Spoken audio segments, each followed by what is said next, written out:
yesterday, I was in a restaurant, and an elderly woman was sitting there, and I handed her my flyer, and she identified herself pretty quickly. She asked what I was, if I was a Republican or Democrat, and I said, well, I'm an independent-minded Democrat, but I'm actually quite conservative.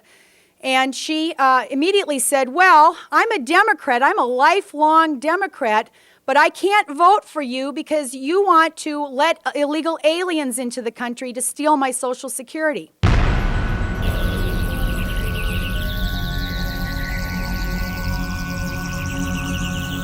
This is unbelievable. It's like extraterrestrial aliens are coming to steal your Social Security. Now, of course, this just twists in my stomach because this is the subject of one of 10 negative smear mailers that I've been subjected to in the past couple of months. And of course, this campaign, probably maybe more so than others, is epitomizing the problems of allowing the big money, the special interest, what I call special interest corruption at the front end to fuel negative ad campaigns. So what we've done is we have come up with our own kind of an ad here, but the ad itself at least does refute them one by one, some of the main ones that have been listed. He's hired a person who worked for Karl Rove that we've checked out on the FECs. And if you know anything about Rovian tactics, one of the things is you get something for your money. There's a reason you're paying a consultant this kind of money.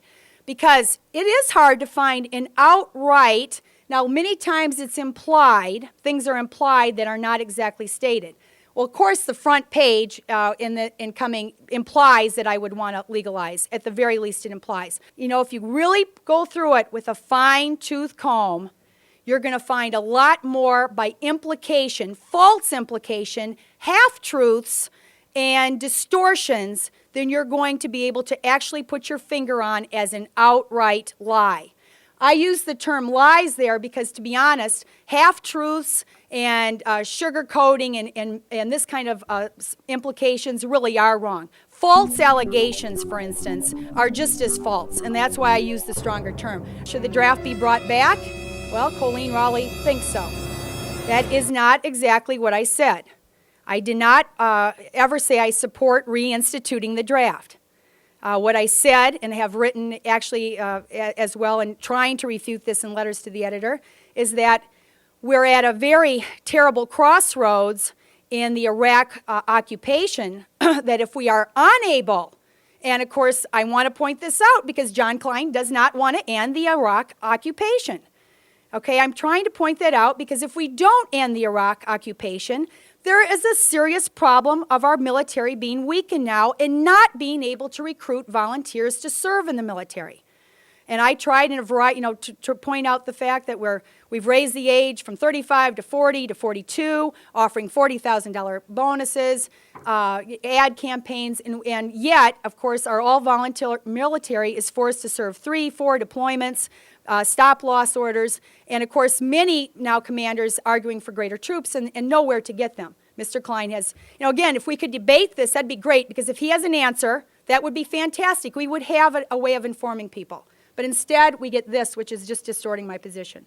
Karl Rove banks on the fact that nobody's going to go into the trivia of these things and try to refute them, because guess what? We fall into the trap of talking about things that don't matter one bit. A mistake, a photoshopped picture that appeared on my website for 24 hours, done by a volunteer blogger, has absolutely nothing to do with the serious problems affecting this country.